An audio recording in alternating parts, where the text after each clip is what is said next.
आज पंढरपूर येथे ओबीसी सेलचे महाराष्ट्र प्रदेशाध्यक्ष रमेश बारसकर व जिल्हाध्यक्ष राजकुमार हिवरकर यांनी उद्धव ठाकरे यांचा जाहीर निषेध केला।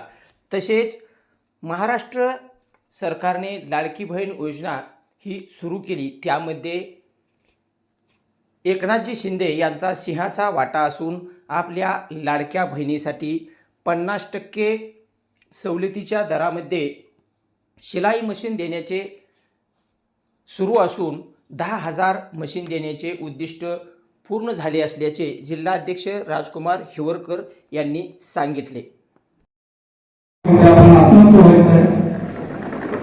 शिवसेना पक्ष वाटप कार्यक्रमासाठी आदित्य खास उपस्थित राहिलेले प्रमुख उपस्थिती माननीय सन्माननीय रमेशजी बारसकर साहेब प्रदेश उपाध्यक्ष अध्यक्ष ओबीसी, त्याचबरोबर माननीय राजकुमार हिवरकर पाटील साहेब जिल्हा प्रमुख ओबीसी, त्याचबरोबर या इथं उपस्थित असणारे सर्व पदाधिकारी यांचं मी पुन्हा एकदा इथं सहर्ष स्वागत करतो। या ठिकाणी या महाराष्ट्रामध्ये ऑपरेशन टायगर झाल्यानंतर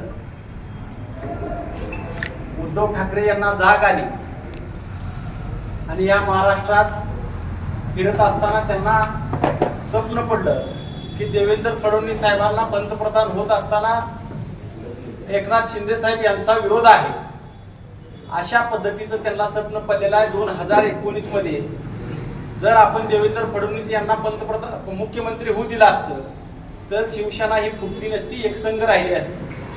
पण त्यांना त्यावेळेला हव्यास होता, स्वतःला मुख्यमंत्री होऊ वाटत होतं आणि आज त्यांना या ठिकाणी देवेंद्र फडणवीस यांची काळजी वाटत आहे आणि एकनाथ शिंदे साहेबात आणि फडणवीस साहेबात फूट पाडण्याचा प्रयत्न करत आहे। त्याबद्दल आम्ही उद्धव ठाकरे साहेब यांचा या ठिकाणी निषेध करत आहोत। निषेध असो, निषेध असो, उद्धव ठाकरेंचा निषेध असो, निषेध असो, निषेध असो, उद्धव ठाकरेंचा निषेध असो, निषेध असो, निषेध असो, उद्धव ठाकरेंचा निषेध असो, निषेध असो, निषेध असो, उद्धव ठाकरेंचा निषेध असो। एकनाथ भाई शिंदे तुम आगे बढ़ो, हम तुम्हारे साथ हैं। एकनाथ भाई शिंदे साहब तुम आगे बढ़ो, हम तुम्हारे साथ हैं। एकनाथ भाई शिंदे साहब तुम आगे बढ़ो, हम तुम्हारे साथ हैं। दादा शिंदे साहब तुम आगे बढ़ो, हम तुम्हारे साथ हैं। दादा शिंदे साहब तुम आगे बढ़ो, हम तुम्हारे साथ हैं।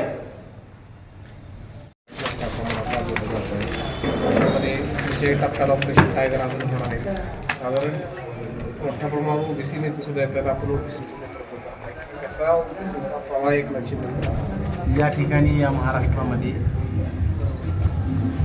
राज्याचे मुख्य नेते एकनाथभाई शिंदे साहेब व खासदार श्रीकांतदादा शिंदे साहेब यांच्या मार्गदर्शनाखाली शिवसेना पक्ष ही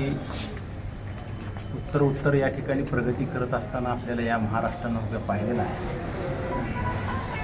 आणि देशामध्ये सांगायचं झालं तर ऑपरेशन टायगर 6 खासदार आले, सगळीकडे चर्चा झाली, देशभर पक्षाचं नाव झालं। 4थ्या नंबरचा पक्ष भागीदार या ठिकाणी आता आज केंद्रामध्ये असताना हे लोक इकडं का येऊ लागलेले आहेत ज्याचा देखील विचार खऱ्या अर्थाने या ठिकाणी झाला पाहिजे। एकनाथ शिंदे साहेबांचं नेतृत्व सर्वसामान्य कार्यकर्त्यांना का भावा लागलेलं आहे? कारण त्यांची काम करण्याची पद्धत, त्यांची काम करण्याची धडपड, तळमळ हेच खऱ्या अर्थानं शिंदे साहेबांचं जे विजयाचं गणित आहे ते त्यांचं काम आहे। आज आपण दुसरीकडे पाहत आहे की उद्धव ठाकरे या ठिकाणी या राज्यामध्ये फिरत असताना ज्यावेळेला त्यांचे खासदार दुसरीकडे गेले त्यावेळेला त्यांना कुठंतरी जाग आलेली आहे आणि त्यांच्या भाषणामधून ते काल त्यांनी वक्तव्य केलं की देवेंद्र फडणवीस साहेबावर कुठंतरी अन्याय या ठिकाणी होत आहे। केंद्रामधलं त्यांचं पंतप्रधान पद हे जाण्यासाठी एकनाथ शिंदे असतील, अमित शहा साहेब असतील, हे प्रयत्न करत आहेत असं ते काल त्यांच्या वक्तव्यातून त्यांनी सांगितलं। मी त्यांना आठवण करून देऊ इच्छितो। 2014ला 5 वर्षे देवेंद्र फडणवीस साहेबांच्या नेतृत्वाखाली 5 वर्षे सरकार स्थापन झाल्यानंतर 2019ला त्यावेळेला देवेंद्र फडणवीस साहेब मुख्यमंत्री होणार होते, पण आपण कुणाच्या पाठीत खंजर खुपसला। पवारसाहेबाच्या गाडीमध्ये राऊतांना पाठवून कुणी मिलीभगत केली, आज तुम्हाला देवेंद्र फडणवीस साहेब आठवत आहेत. त्यावेळेला मुख्यमंत्री होताना तुम्ही का हव्यास दाखवला, याचं देखील उत्तर उभ्या महाराष्ट्राला खऱ्या अर्थानं पाहिजे. संजय राऊत या ठिकाणी टीका करतात, एक दाऊद आणि सौ दाऊद आणि एक राऊत. दाऊदने या महाराष्ट्रामध्ये काय केलेलं आहे, बॉम्बस्फोट केले, दादागिरी केली, अनेक गोष्टी या ठिकाणी या महाराष्ट्रात कायदा तोडून दाऊद इब्राहिमनं काम केलेलं आहे. मग 100 दाऊद खर्च केल्यानंतर एक राऊत होतो का? राऊत म्हणतायत की सगळ्या नेत्यांचं वडा आमच्याकडे. मग अशात हाच प्रश्न आहे की आता ओबीसी समाजाचे राज्यातले किती नेते एकनाथ शिंदे साहेबांकडे ऑपरेशन टायगरच्या माध्यमातून येणार? या ठिकाणी ओबीसी समाजासाठी एकनाथ शिंदे साहेबांनी अतिशय चांगल्या पद्धतीने या ठिकाणी काम केलेलं आहे. आज पुतोर या महाराष्ट्रामध्ये जो तळागाळातला समाज आहे, गुरव समाज असेल, वडर समाज असेल, वेगवेगळे महामंडळ काढण्याचं काम शिंदे साहेबांना अनेक मुख्यमंत्री होऊन गेले, पण ते कुणाला देखील जमलं नाही. पण शिंदे साहेबांनी ओबीसीचे जवळजवळ 17 महामंडळ काढली आणि सगळ्याला न्याय देण्याची भूमिका शिंदे साहेबांनी घेतलेली आहे.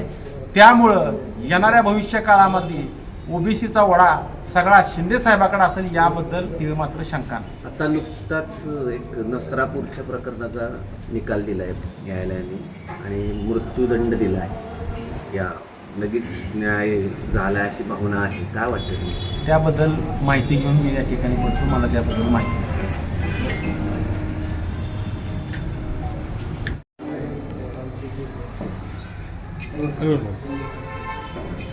आज पंढरपूर या ठिकाणी ओबीसी पंढरपूर आणि मंगळवेढा पदाधिकारी निवडीचा कार्यक्रम सन्माननीय राज्याचे आमचे नेते रमेश बारसकर साहेबांच्या नेतृत्वाखाली होत आहे. त्याचबरोबर एक आनंदाचा क्षण म्हणून शिवसेनेच्या वतीनं आपण 50% सवलतीच्या दरामध्ये जवळपास 10,000 महिलांचा टप्पा पार केलेला आहे. 50% सवलतीच्या किमतीमध्ये शिलाई मशीन दिलं जातं आहे महिलांना. हा कार्यक्रम प्रत्येक कुटुंबात म्हणजे आत्तापर्यंत माळशेज तालुक्यात 5,500 महिलांना वाटप झालं. म्हणजे कुटुंबांना एका कुटुंबात एक मशीन जातं आहे, त्याच्यावर त्याचा उदरनिर्वाह चालू होतो आहे. हा सगळा पॅटर्न असं चालू करतो आपण. परवा करमाळा तालुका झाला, पंढरपूरचा काही भाग सुरू झालेला आहे, त्यानंतर भोळचा काही भाग सुरू झालेला आहे, त्यानंतर पलीकडचा आपण उत्तर सोलापूर, उत्तर दक्षिण आणि मध्य याचा कार्यक्रम मार्डी या खेडेगावामध्ये घेतला. त्यात जवळपास 1,500 महिलांचा समुदाय या कार्यक्रमासाठी आवर्जून जमला होता. जे उद्देश एवढाच आहे की एकनाथ शिंदे साहेबांच्या लाडक्या बहिणींसाठी जो उपक्रम राबवला गेला, लाडकी बहीण योजना आणली, त्यासाठी 1,500 रुपयाचं दर महिन्याला पाठवणारा भाऊ कोण तर एकनाथ शिंदे साहेब. शिवसेना हा 80% समाजकारण आणि 20% राजकारण या वृत्तीवर काम आज पण करतो. हिंदुहृदय सम्राट साहेबांची आणि धर्मवीर आनंद दिघे साहेबांची शिकवण आहे. त्या धोरणावर त्या पावला पाठवून देशाचे नेते आमचे एकनाथ शिंदे साहेब काम करतात आहे. त्या माध्यमातून एक काहीतरी खारीचा वाटा म्हणून आम्ही 10,000 महिलांचा टप्पा पार केलेला आहे. आपल्या रूपानं संपूर्ण महाराष्ट्रामध्ये ही गोष्ट जाईल, पण खऱ्या अर्थानं प्रत्येकानं हे जर थोडं थोडं उचललं तर देशामधल्या सगळ्यात आज तरी पक्ष आमचा मोठा आहे, म्हणजे 4 नंबरचा पक्ष झाला समजा ह्या सगळ्या निवडीच्या प्रक्रियेमध्ये. आणि येत्या काळामध्ये सुद्धा आपण मिशन टायगर परवा सक्सेस झालं, दुसरं एक मिशन टायगर येऊ घातलेला आहे. त्यात जवळपास परवा महाविकास आघाडीचे 23 आमदार गैरहजर राहिले त्या बैठकीला. येत्या काळात तुम्हालाही समजेल कुठं गेलो आहे आपण. मिशन टायगरचा दुसरा ट्रेलर आता लॉन्च झाला आहे, येणाऱ्या ट्रेलरमध्ये कळून जाईल शिवसेना आणखी किती मजबूत होती. आमचे नेते, युवा नेते श्रीकांत शिंदे साहेब गावोगावी प्रत्येक तालुकावाईज बैठक घेत आहेत. शिंदे साहेब प्रत्येक तालुक्यात घेत आहेत. प्रत्येक वारसकर साहेबांपासून ते राज्याचे आजी माजी आमदार, आजी माजी नगराध्यक्ष, आजी माजी खासदार, विद्यमान मंत्री हे सर्वच्या सर्व पक्षाच्या वाढीसाठी प्रत्येक ग्राउंडवर उतरलेले आहेत. त्यामुळे येत्या काळात शिवसेनेकडे येण्याचा ओघ मोठा आहे. आज पण इथे आपण पदाधिकारी निवडीच्याच कार्यक्रमाच्या निमित्ताने एकत्र आलेलो आहोत. भविष्यात सुद्धा पक्ष अशाच ताकदीनं उभा राहील, त्यात काय शंका नाही. ट्रेलर असा पिक्चर मोठा असणार, पिक्चर मोठाच असणार ना साहेब. आता 23 आमदारांचा हिशोब केला तर ट्रेलर म्हणजे मग राज्यात पलीकडच्या बाजूला काय राहतंय का हे म्हणणारे पक्ष हा म्हणणारा नाही सर, करून दाखवणार आहे. शिंदे साहेबाचा पॅटर्न वेगळा आहे. मिशन टायगर केल्यावर सांगितलं झालं म्हणून जाहीर करावं लागलं. आपल्या सगळ्या माध्यमातून हे सगळं हा पक्ष गावगाड्यातल्या सामान्य माणसाचा आहे, तो तसाच राहील. त्यामुळे येणाऱ्या सगळ्या लोकांचं, माता भगिनीचं संरक्षण करणारा पक्ष कुठला आहे तो शिवसेना आहे. प्रत्येकाच्या हाताला काम देणारा का पक्ष कुठला आहे तो शिवसेना आहे. त्यामुळे त्या काळात निश्चित स्वरूपानं चांगल्या पद्धतीनं पक्ष पुढे जाईल यात काय शिंदेसाहेबांचं नेतृत्व देशातच काय पण बाकीच्या राज्यांमध्ये पण शिवसेना ताकदीनं पुढे जाईल त्यात काय शंका नाही. 10,000 नंतर पुढचा टप्पा किती असतो? अजून 5,000चं चाललंय. बारस्कर साहेबांची चर्चा चालू आहे. आम्ही आल्याला तेच आधी बोलत होतो काय करता येते का साहेब आपल्याला. त्यांनी शब्द दिला की अजून करू आपण 5,000चं टप्प्याचं नियोजन. आम्ही 10,000 आत्तापर्यंत आम्ही उचलत गेलो. काही सहकारी आणि माझ्या रूपानं हे सगळ्या गोष्टी आपण केल्या आणि पुढचा जो 5,000 टप्पा आहे ती बारस्कर साहेबाच्या माध्यमातून आम्ही करतोय. बारस्कर साहेबांनी मधल्या काळामध्ये जवळपास म्हणजे 1,000 सायकली मुलींना वाटलेल्या आहेत. कदाचित आपल्याकडे न्यूज पण आली असेल त्या गोष्टीची. शिवसेनेतले लोक ओबीसी आमच्यात कसला काय पॅटर्न साहेब नाही. आमच्याकडे आमचं चिन्ह एकच आहे धनुष्यबाण. आमचा नेता एकच आहे एकनाथ शिंदे साहेब. दुसरा नेता आहे श्रीकांत शिंदे साहेब. याच्यापेक्षा पलीकडचं कुठलंही घोषवाक्य काही भानगडी काय नाही. फक्त शिवसेना की शिवसेना.